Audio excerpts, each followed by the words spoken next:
Welcome to నవల హృదయం. ఈరోజు వీడియోలో వసంత శిశిరం నావెల్ నెక్స్ట్ పార్ట్ చూసేద్దాం. హరీష్ ద్వారా న్యూస్ పేపర్లో వసంత్ సౌమ్యల ఫోటోలు వచ్చాయని తెలిసి మండిపడతాడు వసంత్. శిశిర కూడా ఆ ఫోటోలు చూసిందని గ్రహించి మరింతగా కంగారు పడతాడు.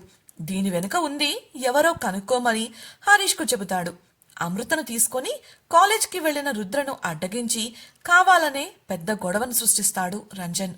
రుద్ర ద్వారా నిజం బయటపడడం, అందులోనూ ప్రిన్సిపల్కు ఇన్స్పెక్టర్ ఫోన్ చేసి మాట్లాడారు అని తెలియడంతో స్టూడెంట్స్లో అనిశ్చితి మొదలైంది. రంజన్ అప్పటికే నిజం బయటపడిందని కంగారు పడుతూ అక్కడి నుంచి జారుకోవాలని ప్రయత్నించాడు. అప్పటి వరకు అతని మాటలు నమ్మిన అతని స్నేహితులు పారిపోతున్న అతన్ని పట్టుకొచ్చి అందరి మధ్యలో మోకాళ్లపై కూర్చోబెట్టారు. అతడు పారిపోవడంలోనే జరిగిన దాంట్లో అతడి తప్పు ఉందని స్టూడెంట్స్కి అర్థమైంది. అతన్ని చీదరించుకోవడం, అసహించుకోవడం మొదలుపెట్టారు. రంజన్కు అలా అందరి ముందు పట్టుపడటం అమృతపై మరింత కోపాన్ని పెంచింది. ఏయ్, అసలు నువ్వు ఎందుకు తిరిగొచ్చావే? నీ వల్ల నేను అన్నీ కోల్పోయాను. కనీసం మా అమ్మా నాన్న కూడా నాతో లేకుండా జైల్లో పెట్టించావు. నీ వల్లే ఇదంతా జరిగింది. అసలు నువ్వు కేసు పెట్టకపోయుంటే ఉక్రోషంగా చెబుతున్న రంజన్ మాటలకు అడ్డుపడి పెట్టకపోయుంటే మా అడ్డు లేకుండా ఈ పాటికి మా ఆస్తిని ఎంజాయ్ చేస్తూ ఉండేవారా? మీకు మనుషుల ప్రాణాల కన్నా ఆస్తులు డబ్బులే ఎక్కువ కదా. అందుకే మీరు నాకు చేసిన ద్రోహానికి శిక్ష పడాలి అనుకున్నాను. కేసు పెట్టాను. నాది తప్పు అంటే మీ అమ్మా నాన్న చేసిందేమిటి? అది నీకు తెలియదు అంటే కోర్టు నమ్మగలదేమో కానీ నేను కాదు. నేను పాపంలే అని నోరు మూసుకొని ఉన్నాను కాబట్టి ఈరోజు నువ్వింకా ఇక్కడున్నావు. లేదంటే మీ అమ్మా నాన్నలతో పాటు ఈ పాటికి జైల్లో ఉండేవాడివి. ఇకనైనా నా జోలికి రాకు. వస్తే చూస్తూ కూర్చోవడానికి నేను పాత అమృతను మాత్రం కాదు. కన్నీళ్లతో స్థిరంగా చెప్పింది అమృత. నీ వ్యక్తిగతపరమైన పగలతో క్యాంపస్లో గొడవ జరిగేలా చేసినందుకు నీకు 2 వారాలు సస్పెన్షన్ ఇవ్వడం జరుగుతుంది. ఇంకెప్పుడు ఇలాంటి పని చేయాలని చూడకు. డిస్మిస్ చేయడానికి కూడా వెనకాడను. రంజన్కు గట్టిగా వార్నింగ్ ఇచ్చి, అమ్మా అమృత, పద ఆఫీస్ రూమ్కి వెళ్ళి నీ అడ్మిషన్ పనులు చూద్దాం, అమృతకు మృదువుగా చెప్పాడు ప్రిన్సిపల్. అడ్మిషనా? బిత్తరపోయి కళ్ళు పెద్దవి చేసిన అమృతను ముందుకు తోస్తూ, పదా, మళ్ళీ మంచి టైం దాటి రాహుకాలం వస్తుంది. రంజన్ వంకరగా చూసి నవ్వుతూ చెప్పాడు రుద్ర. స్టాఫ్ అంతా స్టూడెంట్స్ని క్లాసులకు వెళ్లమని చెప్పి వారు తమ పనులకు వెళ్ళిపోయారు. మోకాళ్లపై కూర్చొని ఉన్న రంజన్ ఇంకా అలానే గ్రౌండ్లో తలదించుకుని ఉండిపోయాడు. ప్రిన్సిపల్ ముందు నడుస్తుంటే అతడి వెనుక నడుస్తున్నారు రుద్ర, అమృతలు. రుద్రతో మాట్లాడాలని అతడి చొక్కా పట్టుకొని లాగింది అమృత. కానీ అతడు నోటి మీద వేలు వేసుకొని మౌనంగా ఉండమని సైగ చేయడంతో విసుక్కుంది. అరగంటలో అడ్మిషన్ పనులు పూర్తి చేసిన ప్రిన్సిపల్, ఇన్ని కష్టాలు దాటి వచ్చిన మనిషివి, ఈ అవకాశాన్ని సరిగ్గా వాడుకో. ఇంతకు మించి నేనేం చెప్పను. ఆల్ ది బెస్ట్ అనగా మొహమాటంగా నవ్వింది అమృత. థ్యాంక్ యూ సార్, ఇక మేం వెళ్తాం అని చెప్పి అమృతను తీసుకొని బయటకు కదిలాడు రుద్ర.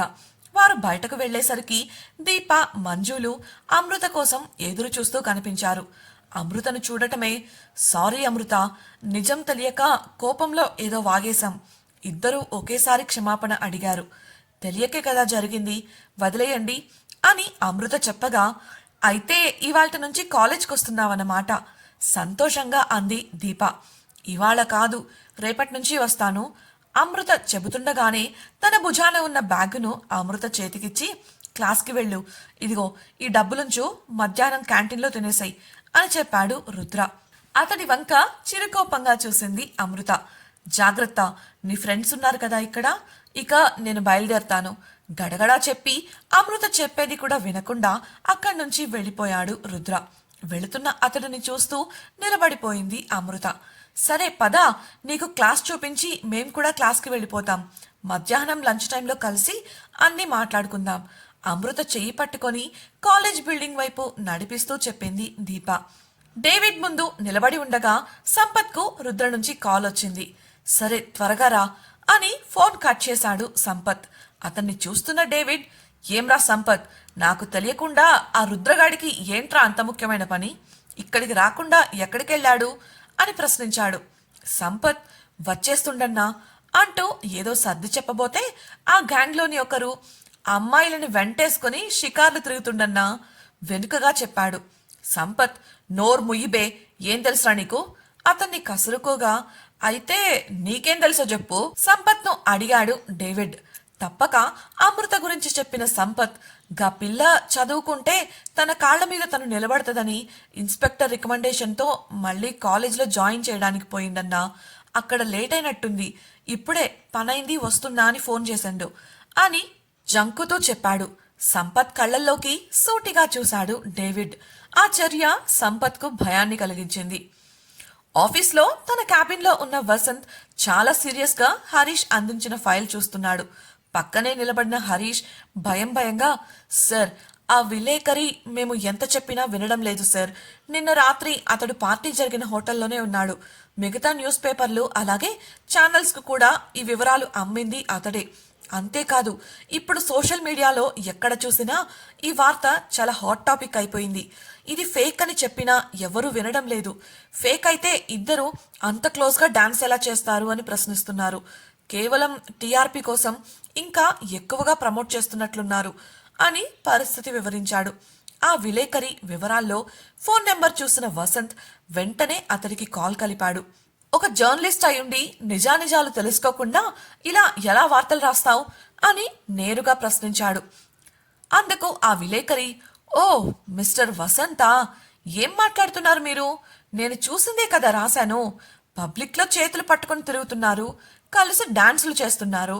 దాన్ని డేటింగ్ అనక ఇంకేమంటారు చెప్పండి? ధీమాగా ప్రశ్నించాడు. నీకెంత ధైర్యం ఉంటే ఇలా మాట్లాడతావు? వసంత్ కోపంగా అడగగా, అదేంటి సార్ అలా కోపంగా మాట్లాడుతున్నారు? అయినా నేను మీకు సాయమే కదా చేశాను. మీ పెళ్లి జరిగితే మీకు కూడా బిజినెస్ పరంగా పర్సనల్గా లాభమే కదా. అందుకు మీరు నన్ను అప్రిషియేట్ చేసి తీరాల్సిందే, నవ్వుతూ కేర్లెస్గా చెప్పాడు. మీ కంటికి కనిపించింది నిజమని ఎలా అనుకుంటారు మిస్టర్? ఆల్రెడీ పెళ్ళైన వాడిని రిలేషన్షిప్లో ఉన్నాడని ఎలా వార్తలు రాస్తారు? మీ మాటలు సరిగ్గా లేవు. మర్యాదగా మీరు రాసిన న్యూస్ తప్పుడుది అని ఒప్పుకుంటే అందరికీ బాగుంటుంది. ఆ వార్త అసత్యపూరితమైనది అని మీకు కూడా బాగా తెలుసు, గంభీరంగా చెప్పాడు వసంత్. ఏంటి, మీకు పెళ్ళయిందా? ఎప్పుడు? ఎవరితో? వెయిట్, అంటే మీరు పెళ్ళయ్యుండి కూడా మరో అమ్మాయితో పబ్లిక్లో చెట్టా పట్టాలేసుకుని తిరుగుతున్నారా? వావ్, మాకు ఎంత మంచి వార్తనిచ్చారు. ఈ వార్త బయటకు వెళితే మీ వ్యాపార సామ్రాజ్యం అంతా షేక్ అవుతుంది కదా. వెకిలిగా నవ్వుతూ మాట్లాడాడు జర్నలిస్ట్. చిరాకు పడుతూ కాల్ కట్ చేశాడు వసంత్. ఒక నిమిషం పాటు ఆలోచించి, నువ్వు వెళ్ళు, నీ పని చూసుకో అంటూ హరీష్ను పంపేశాడు. అతడు ఎవరికో కాల్ కలుపుతున్నంతలో లోపలికి వచ్చాడు రాజేంద్రవర్మ. అతని వెనుకే సౌమ్య కూడా ఉంది. వసంత్ కాల్ మధ్యలోనే కట్ చేస్తూ వారిని కూర్చోమని చెప్పాడు. రాజేంద్రవర్మ మాట్లాడడానికి సంకోచిస్తుంటే, చెప్పండి వర్మగారు అన్నాడు వసంత్ శాంతంగా. గొంతు సవరించుకున్న రాజేంద్రవర్మ, ఇంతటి సమస్య అవుతుంది అని తెలిస్తే అసలు నిన్న సౌమ్య నీతో డాన్స్ చేసేందుకు ఒప్పుకునేవాణ్ణి కూడా కాదు వసంత్. నీకు ఇలాంటివి నచ్చవని తెలిసినప్పటికీ సౌమ్య నోరు తెరిచి అడిగిందన్న కారణంతో ఒప్పుకున్నాను. కానీ ఇప్పుడు అది నీకు ఇంత పెద్ద సమస్య అవుతుందని అస్సలు ఊహించలేదు. సౌమ్య విషయం నేను మేనేజ్ చేసుకుంటాను, కానీ ముందు ఈ విషయం నీ భార్యకు తెలిస్తే ఏమవుతుంది అనేదే నా కంగారు. సుశీలకు ఈ విషయం తెలుసా? మీ మధ్య గొడవేమీ జరగలేదు కదా? మనస్ఫూర్తిగా కంగారు పడుతూ అడిగాడు. వసంత్ సమాధానమిచ్చేలోపు, అవును, ఐఎమ్ ఎక్స్ట్రీమ్లీ సారీ వసంత్, సుశీలతో నేను మాట్లాడతాను, జరిగిందంతా చెప్పి మీ మధ్య గొడవ క్లియర్ చేస్తాను అని దిగులుగా అంది సౌమ్య. సౌమ్య మాటలు వసంత్లో అనుమానాలను రేకెత్తించాయి. అసలు మా మధ్య గొడవ జరిగిందని నీకెవరు చెప్పారు? సూటిగా సౌమ్య ముఖంలోకి చూస్తూ ప్రశ్నించాడు. మొదట తడబడిన సౌమ్య వెంటనే, అంటే జనరల్గా ఇలాంటివి జరిగినప్పుడు భార్యాభర్తల మధ్య గొడవలు రావడం సహజం కదా, అందులోనూ తను ఇంకా చిన్నపిల్ల, ఇలాంటివి జరిగినప్పుడు సాధారణంగా తీసుకొని వదిలేసేంత మెచ్యూరిటీ తనకి ఇంకా రాలేదని నా ఉద్దేశం అంటూ కప్పిపుచ్చింది. ఆమె ఇచ్చిన సమాధానానికి ఆమె మీద నుంచి దృష్టి మరల్చిన వసంత్, సుశీల పైకి కనిపించేంత సాఫ్ట్ కాదు వర్మగారు. జీవితంలో చాలా కష్టాలు అనుభవించి పైకొచ్చింది. ఇలాంటి విషయాలను తను పెద్దగా పట్టించుకోదు. అందులోనూ మన మధ్య ఉన్న బంధం గురించి ఆమెకు క్లియర్గా తెలుసు. తన విషయంలో మీరు కంగారు పడాల్సిన అవసరం లేదు. ఇకపోతే ఈ వార్త రాసిన విలేకరితో నేను మాట్లాడాను. అతని ప్రవర్తన అస్సలు బాలేదు. నాకెందుకో అతని వెనుక ఎవరో ఉండి ఇదంతా నడిపిస్తున్నారు అని నా అనుమానం. ఓరకంట సౌమ్యను గమనిస్తూనే చెప్పాడు. అదే నా అనుమానం కూడా వసంత్. లేకపోతే మనల్ని టచ్ చేసేంత ధైర్యం అతడికి ఎలా వచ్చింది? ఏదైతేనేం నేను అతని మీద లీగల్గా యాక్షన్ తీసుకోవాలని నిర్ణయించుకున్నాను. శిశిరకు నీకు మధ్య సమస్య లేదు అని చెప్పాక నాకు కాస్త మనశ్శాంతిగా ఉంది. ఇక మేం వెళ్ళొస్తాం చెప్పి లేచాడు రాజేంద్రవర్మ. ఆ క్యాబిన్ నుంచి బయటకు రావడమే సౌమ్యతో, నువ్వు వసంత్కు దూరంగా ఉండటం మంచిది సౌమ్య. నీకు ఎటువంటి దురుద్దేశం లేకపోవచ్చు, కానీ చూసేవాళ్లు అలా ఆలోచించరు కదా. పెళ్లి కావలసిన పిల్లవు. నీ మనసులో నువ్వు స్వచ్ఛంగా ఉన్నా చూసేవాళ్ల బుద్ధి గడ్డి తినేదైతే ఇలాంటి సమస్యలే వస్తాయి. అది నీ భవిష్యత్తుకు అంత మంచిది కాదు. జాగ్రత్త చెప్పి ఆమెకు మాట్లాడే అవకాశం ఇవ్వకుండా అక్కడి నుంచి వెళ్ళిపోయాడు. వెళుతున్న తన తాతయ్య వంక విసుగ్గా చూసింది సౌమ్య. బయట ఇలా ఉంటే క్యాబిన్లో ఉన్న వసంత్ ఎవరికో కాల్ చేశాడు. కాల్ రింగ్ అవుతున్న సమయంలో ఛా, కిషోర్ ఉండి ఉంటే ఈ పాటికి ఈ ప్రాబ్లమ్స్ అన్ని సాల్వ్ అయిపోయేవి. ఇంకా వాడికి అక్కడ ఎన్ని రోజులు పడుతుందో ఏంటో మనసులో విసుగ్గా అనుకున్నాడు. ఇంతలో అవతలి వ్యక్తి ఫోన్ లిఫ్ట్ చేయగా, గగన్, నేను చెప్పేది జాగ్రత్తగా విను. ఉదయం పేపర్లో వచ్చిన న్యూస్ చూసావు కదా, ఆ విలేకరి వివరాలు పంపుతాను. వాడిని ఫాలో చేసి వాడి వెనుక ఎవరున్నారో కనిపెట్టు. ప్రస్తుతానికి అటాక్ చేయకు, జస్ట్ అబ్జర్వ్ చేయి. అతడు ఎవరిని కలుస్తున్నాడు, ఎక్కడికి వెళ్తున్నాడు, నాకు అన్ని వివరాలు కావాలి. ఆర్డర్ చేసి కాల్ కట్ చేశాడు.